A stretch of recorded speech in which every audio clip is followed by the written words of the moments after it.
Today, we're talking about influencer marketing effectiveness, and we're going to take a look at two studies that appeared in academic journals that dived deep into this topic to figure it out. The idea that you're going to have a spokesperson or someone who endorses your product who is a celebrity from some walk of life is not new. It's been going on for decades, I think, since radio and television existed, and now the internet, and it does work. But online influencers are slightly different than celebrities in that, in many ways, they're regulated by the algorithm of the platform of which they sit on. If you engage with an influencer on Instagram, they are regulated by the algorithm that decides whether or not to show their post to their followers. And there's 100 different things that go into that decision, but online influencers have to regularly create to actually keep their one, audience engaged, and two is make sure that they actually see the posts that they're making so they can engage. So this is an ongoing process, and whether or not an influencer is effective or not is a really good question to ask. I do want to mention before we get started here and we dive into this first study, which is called Influencer Marketing Effectiveness, is that we talked about working with influencers in the Edge episode number 239. So I encourage you, after you listen to this, if you are still interested and want to work with influencers after what you hear in this episode, that you check that out on the Edge podcast, episode 239. The title talked about that the pay-per-post model is dead. I would agree with that, and I think after you listen to these results of these two studies, you'll agree. The first study, again, called Influencer Marketing Effectiveness, appeared in the Journal of Marketing this year in 2022, and they set out to answer two questions. Number one, does consumer engagement increase in response to influencer marketing spend? And two, can marketers enhance engagement elasticity by strategically selecting influencers and their followers as well as managing their content? That is, how do influencer, follower, and post-related factors interact with influencer marketing spend in affecting consumer engagement of a sponsored post? So hopefully by the end of this, you'll have some ideas on what you want to look for in an influencer and what the results are. So let's just dive into that right now and see the first thing that they proved, which was, and when I say prove, this isn't cause and effect. If you haven't listened to the episode before, you're not as familiar with scientific research, there's correlation. This had all of the findings they have here have very high correlation coefficients, 95 plus, in some cases 97%. So that's a very high correlation coefficient, which indicates that it is not cause and effect, but it is related in a high degree with a high degree of confidence. So the first thing that they found is that influencer activity has an inverted U-shaped effect on influencer marketing effectiveness. So effectively, when you are looking for an influencer, you want one that posts enough, but not too much. And it makes sense. If the person posts all the time, then your post and that message could get lost in all of those posts. The thing that I was disappointed about when I read this is they actually don't give the exact post count, which I'm sure you're asking, and I know I was, but they do talk about it in general terms in that it is a regular cadence, which keeps the audience active and engaged and the algorithm looking at their post, but not too many. So I'm going to interpret this from a person who did build a social network and knows a little bit about posting from all those years working on it, is that you probably want someone that is posting 1 or 2 times a day, but not 10. I see some of these influencers out there on Instagram and they've got 50 story posts. And I don't know about you, but even if I'm really like this influencer, I usually just skip over it after 2 or 3. If an influencer or a person that I follow has 1, 2, or 3 posts, that usually feels about right for a 24-hour period. So that's what my guidance to you from having some experience on looking for influencers, people I follow, and being an influencer out there myself and seeing what the engagement rates are. And generally, I do find if I do a story on Instagram and it encompasses 10 stories, clips, so to speak, I'm also talking about the fact that I didn't make this story as a story. So it's different segments, could be different pieces, and you will see that fall off. So that's just some guidance there. Second thing is influencer originality enhances influencer marketing effectiveness. So they do need to be original. If they're not, if they're just reposting things or resaying things and not adding their own secret sauce or even idea, take, or whatever on it, then the marketing just isn't going to be effective. And I'd also, as I look here at this study, I had some notes that originality means that they're just not going to read off of a script. There needs to be some message, if you will, or indication that the person is actually using it, believes it, or is at least super convincing that they just haven't read it off of some script that the marketer or advertiser is giving to them. So the more original, the more engagement. Number three, influencer follower size enhances influencer marketing effectiveness. They actually found that that is true, and it makes sense. The bigger the number, the more people are likely going to see those posts and engage with it. I want to talk about this just for a second because we do hear a lot that sometimes going after smaller influencers who may have thousands of people but have higher engagement could be better.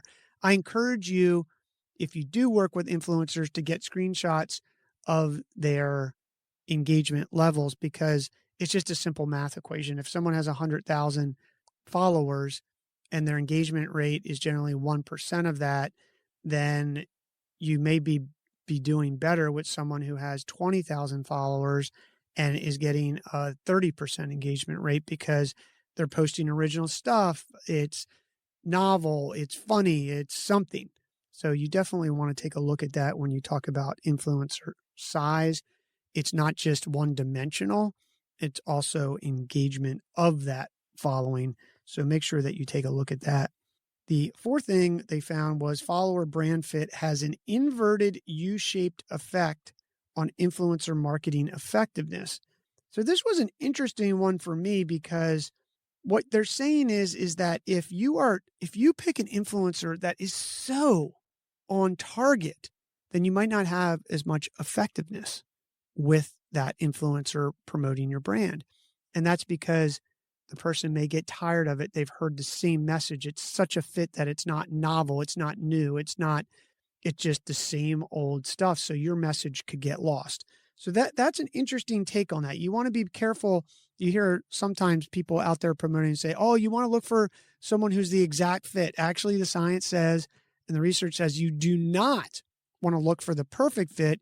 You want to look for a good fit, but where you may have a twist on what their topic, that why people follow them is, that would give some original feel to it so that people will engage. The fifth thing is post positivity has an inverted U-shaped effect on influencer marketing effectiveness.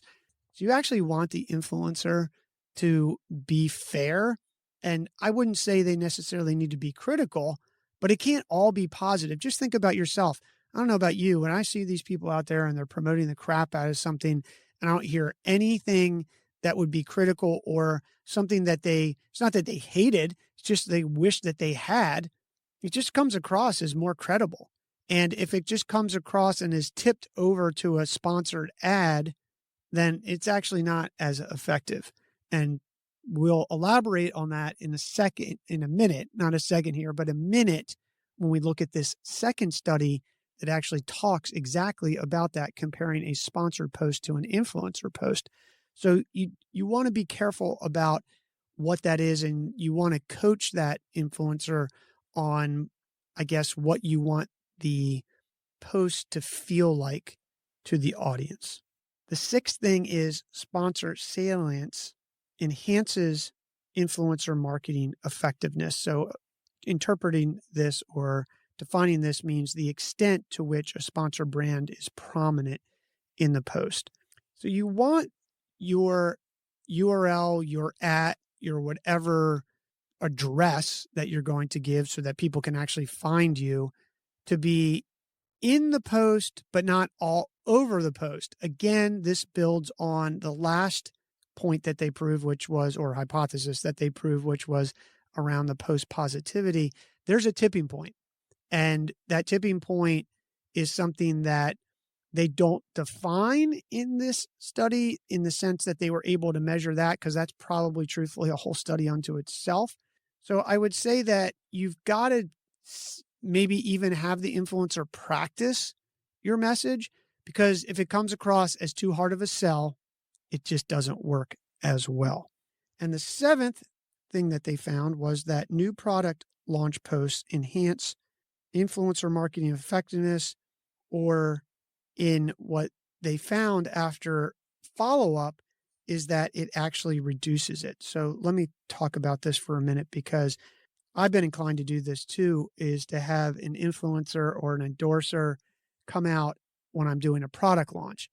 And as it turns out, the data says that it's not as effective. And it makes sense if you break this down, because how could someone be so positive about something that they haven't used? In fact, I get approached all the time. We do here at The Edge, and actually across all of our podcasts on business, our marketing podcasts, and other ones, that people will come out and say, "Hey, can you promote this?" And I say, "Hey, how long have you been around?" First of all, I'm not going to promote, first of all, for me, I'm not going to promote something that I haven't used. Doesn't mean that I need to use it all the time, but I do need to use it. Second of all, if it's so new, then having me promote it is actually not a good idea. And it's not a good idea for any influencer, because the audience is going to ask the simple question: how can this person be promoting the goodness out of this thing and it's just new? Now, if there's a story around the person was in a beta for a long time, that's different. But the influencer or spokesperson needs to explain that and needs to disclose that. Otherwise, you just get no credibility. And that was a big find from this study, is that the new product launch just is not a winning combination. We've been talking about effectiveness, and I think we need to define what effectiveness means. This study, the effectiveness was measured by shares, likes, and comments. So this is interesting, and I want to break this down, which is going to lead me to the next study, because I on purpose didn't mention this to illustrate this, is that when we hear effectiveness, we're like, oh, well, that works. Well, what does works mean? We really need to ask that. For me, what works is sales, unless we're doing a branding and awareness exercise. What this study really says is that it is effective at getting engagements, likes, and comments, which will drive brand awareness. A downfall of this study, and what I was really disappointed with, is that they didn't track sales. Because at the end of the day, when a lot of these marketing tools like influencer is used, ultimately we want sales. I don't think we generally say we're going to drive brand awareness with hiring an influencer. We actually want it to get to sales. Now, we could do that, but in this case, and in this study, it is not tied to sales at all. It doesn't mean it's bad, because people are going to learn about your brand, and you could combine that with retargeting, which we'll talk about with the next study, to basically follow up with that. So there could be a strategy here, but be aware that this study effectiveness meant shares, likes, and comments. So to summarize, the findings of this show that influencer originality, follower size, and sponsor salience enhance effectiveness of the post, but announcing a new product launch actually diminishes it.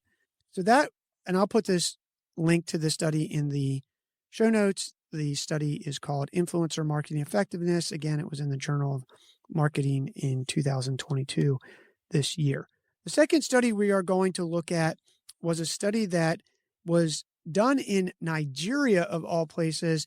I thought at first that this was negative, and I almost threw it out and didn't cover it because I think cultural differences could come into effect. But they had such a large audience and number of posts and subjects and spend that it actually, I think, is an indication if using influencer marketing results in sales. And here's what they did. Studies called effectiveness of influencer marketing versus social media sponsored advertising. And what they did is they took out 6 ads across 3 product categories. The product categories were beauty and makeup, electronics, and sexual enhancement. They didn't break down male and female in this as much as I would have liked, but I think it is a cross section of men and females, especially as you talk about beauty and makeup. Electronics, I think, could go either way. Sexual enhancement, probably more in the male category, but 3 good categories that would attract people to buy products, and people buying in these products all the time. So what they did was they spent money with influencers who talked about the products and effectively replicated the sponsored ads, and then they took out sponsored ads, and they spent a decent amount of money. They spent over $90,000 on influencer ads. If you're interested, broke down to about $263 a post, which I've seen different amounts out there for different influencers depending on their size. And I think that's a pretty good number as an average of what it costs. Let me give you the summary of the takeaways of this study so that we can get to a discussion on putting the 2 studies together, what they mean, and how it can help you when you hire an influencer. I think that last study was really good at talking about some things and how you would pick an influencer. And this one's going to talk about whether you should be spending money on sponsored ads or influencer ads. They found that sponsored ads actually had more engagement as measured by the same thing in the last study, which was likes, comments, and shares, and saves. They actually did saves. So if you know, you can save a post for the future. I do that sometimes. I do it when I see something that I might want to buy in the future, or that I want to remember if it's from somebody and they post a lot and I want to be able to find it. And what they found was that sponsored ads actually have more engagement.